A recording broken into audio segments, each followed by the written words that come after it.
Bismillahirrahmanirrahim. Alhamdulillahirabbil alamin wa bihi nasta'inu ala umuri dunya waddin. Wassalatu wassalamu ala asyrafil anbiya'i wal mursalin sayyidina Muhammadin wa ala alihi wa sahbihi ajmain, amma ba'du. Qala Syekh Musannifu rahimahullah, nafa'ana bihi wa bi ulumihi wa sana'i wa darihi wa ida alaina min barakatihi wa asrarihi wa anwarihi wa ulumihi wa nafa'ati wa khalafidana wa hadrati Syekh wa hadrati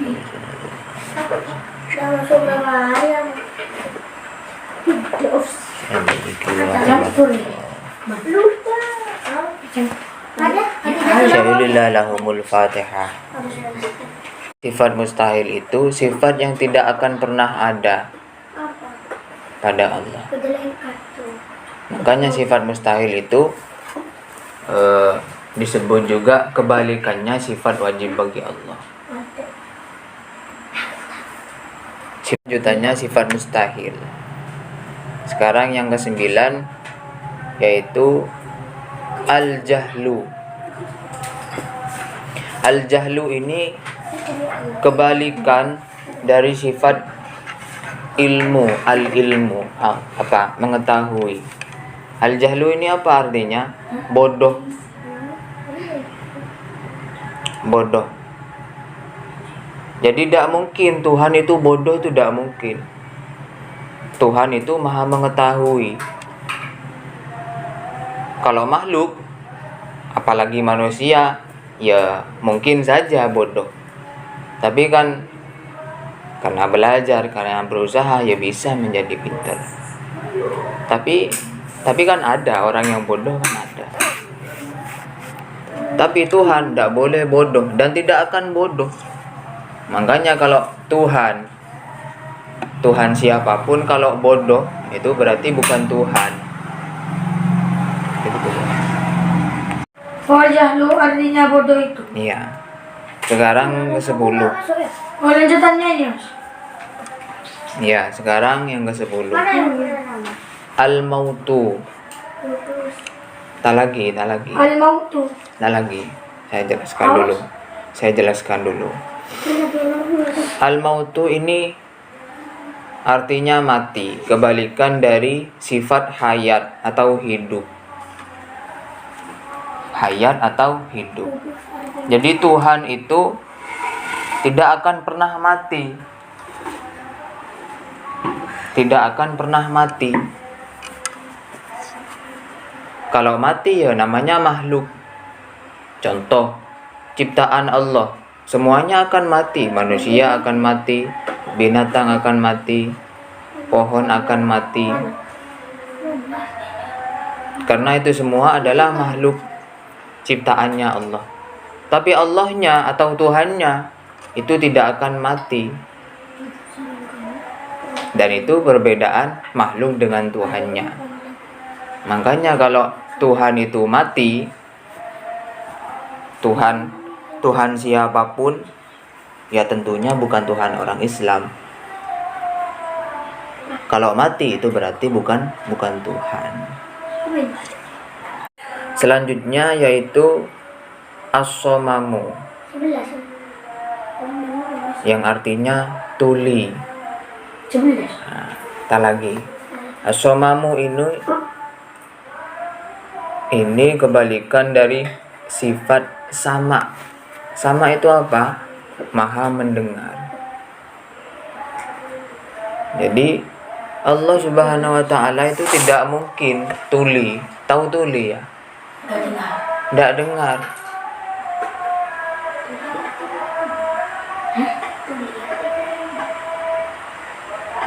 Tuli itu tidak dengar.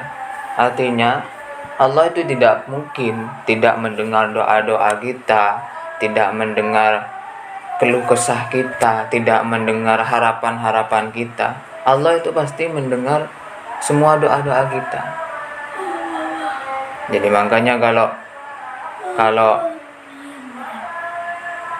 Tuhan itu tuli, itu berarti bukan Tuhan. Itu makhluk atau ciptaannya. Bahkan kalau manusia itu termasuk termasuk penyakit. Atau kadang ada yang lima tuli apa pok. Nah, Madura kan kopok pok. Dia tidak tuli, dia tidak kopok, tapi pok mengopok. Kan ada manusia seperti itu ya. Iya. Nah itu ya manusia, macam-macam manusia ya kayak gitu. Berdese tak tuli tapi lima tuli, berdese tuli ongguan, tapi itu penyakit. Dan itu makhluk semua. Tapi Allah, Tuhan itu tidak mungkin tuli, tidak mungkin kopok. Selanjutnya al-ama, artinya itu buta. Tak lagi, nulisnya tak lagi. Nah, al-ama ini kebalikan atau lawan dari sifat basor. Basor itu apa kemarin? Maha apa basor? Maha melihat. Jadi Allah tidak mungkin buta, apalagi sordep. Tidak mungkin buta. Allah pasti sangat bisa melihat dimanapun kita berada.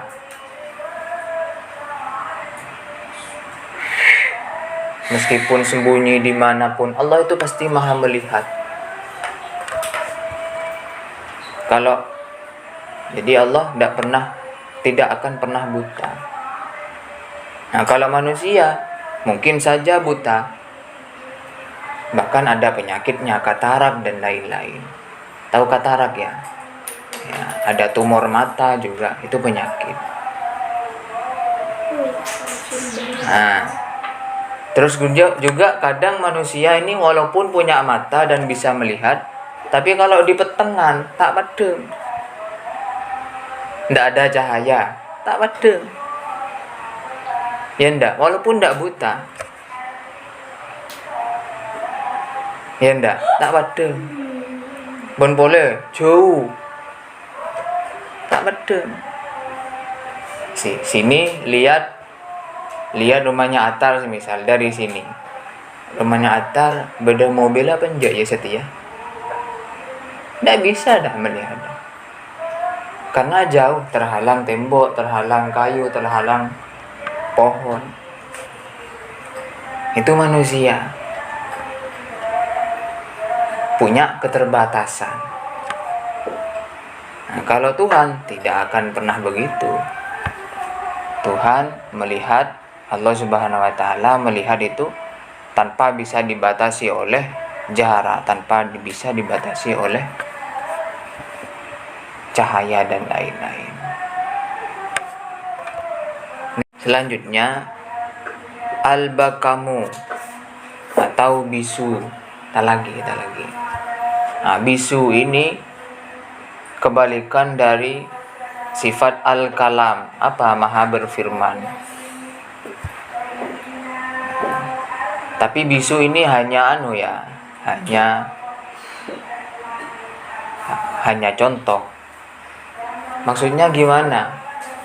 Ketika Allah berfirman, ketika Allah menghendaki sesuatu, pasti ya terjadi. Ketika Allah berfirman, itu ya pasti terjadi. Pasti ada.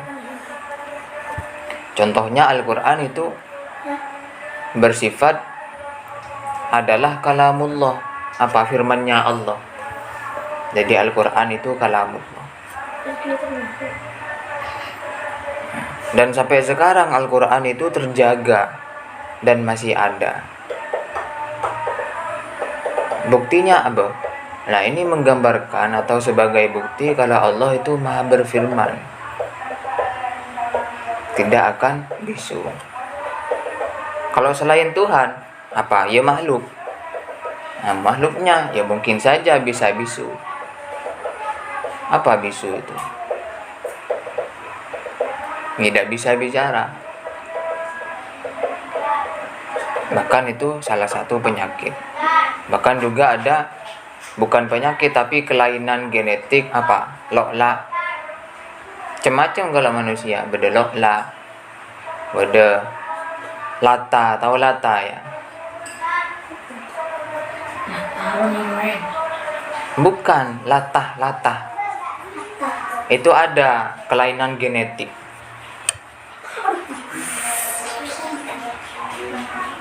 Latah. Itu nanti bisa dicek itu. Itu kelainan genetik dalam berbicara. Itu latah. Itu biasanya kata-katanya diulang-ulang. Tapi tanpa dia sadari, tanpa dia buat-buat. Itu memang asli dari dirinya sendiri, respon dari alam bawah sadar atau pikirannya. Itu cema-cema manusia luar. Ada juga yang bukan lokla tapi hanya wenggeruweng. Ada suaranya tapi dari melolok, wenggeruweng melolok. Itu ada. Tapi kadang juga ada yang mungkin bisa bicara tapi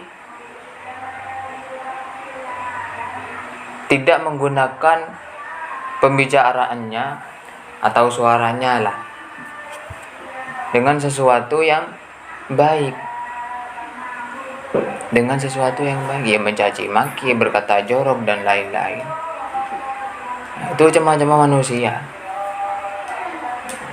Kalau Tuhan tidak mungkin begitu. Gimana di Al-Quran itu? Di surah Yasin.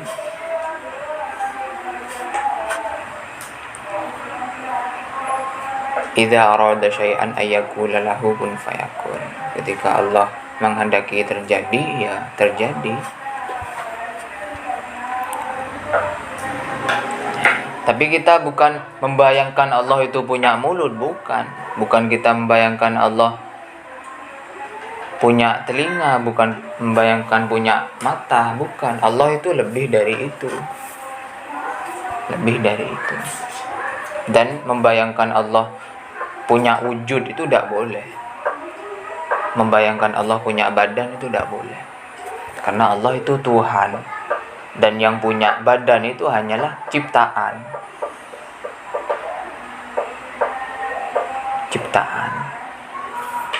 Nah, Allah itu penciptanya. Gitu. Nah, karena kita ciptaan, ya terserah penciptanya. Kita kan ciptaan ya. Kita ini ciptaan. Ya terserah ciptaannya. Bila saya mati ya. Bila saya sakit kan terserah penciptanya.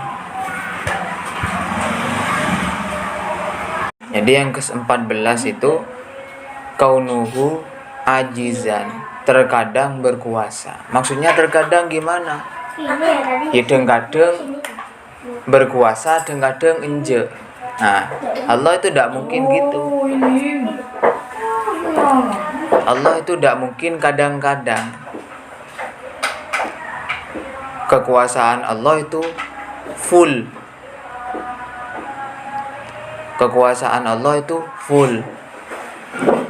Tidak akan pernah ada yang bisa mengalahkan kekuasaan Allah.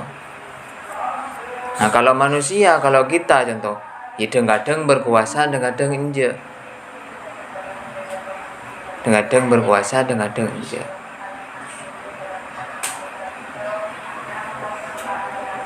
Kalau Allah tidak mungkin terkadang berkuasa, terkadang tidak. Yang ke-15 kaunuhu mukrohan, terkadang berkehendak. Maksudnya gimana? Kadang contoh saja, kadang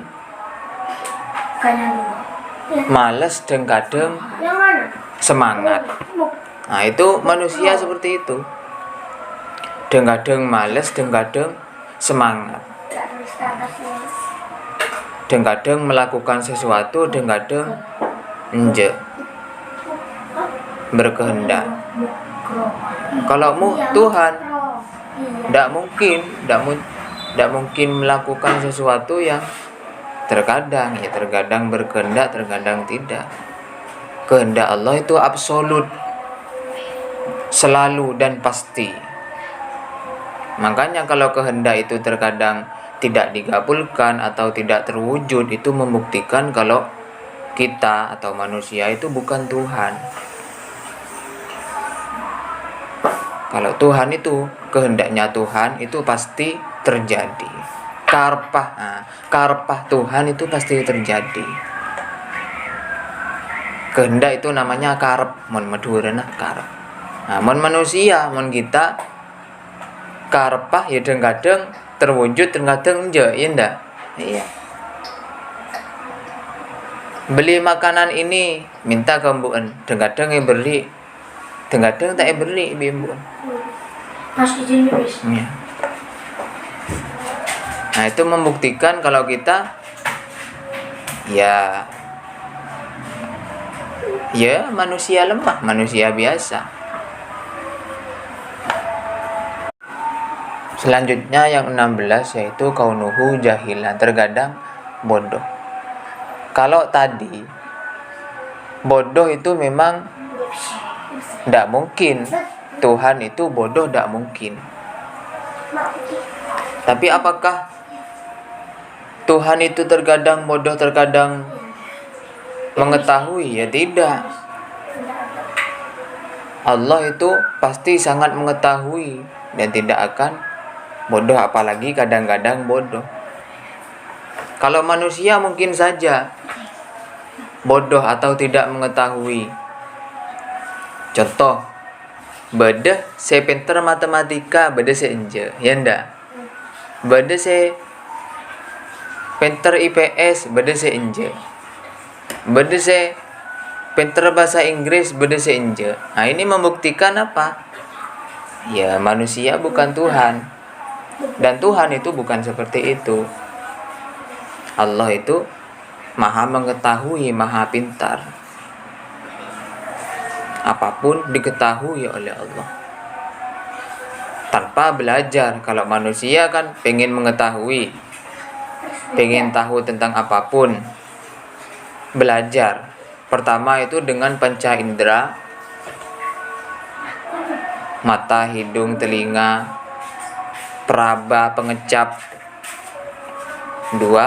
Dua dengan pikiran, 3 dengan hati. Nah, kalau Allah tidak butuh itu, Itu membuktikan kalau Allah itu maha sempurna. Yang ke-17, kaunuhu mayyitan, terkadang mati. Tadi sudah dijelaskan bahwa Allah itu tidak akan pernah mati. Allah itu pasti hidup. Allah itu pasti hidup dan tidak akan pernah mati. Nah, selain Tuhan, contoh saja manusia, makhluk maksudnya, makhluk Tuhan.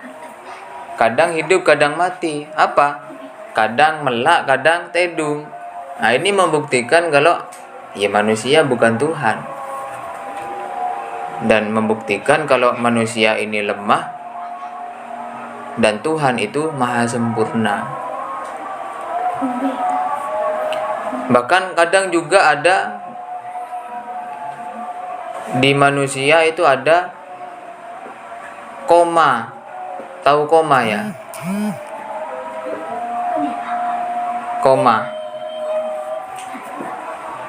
Koma itu ketika alam bawah sadarnya itu tidak terbangun. Ya tidur tapi dalam jangka waktu yang lama. Kalau tidur kan paling 2 jam, 1 jam kan. Kalau koma 40 hari, 20 hari. Lama. Tapi masih hidup, masih bernyawa. Nah, manusia itu bisa kayak gitu. Apalagi orang yang sakit. Nah, tapi Tuhan tidak akan seperti itu. Tuhan, Allah Subhanahu wa Ta'ala itu pasti hidup terus, tidak akan mati. Tidak akan. Nah, itu menandakan dan sebagai bukti kalau Allah Subhanahu wa taala itu maha sempurna.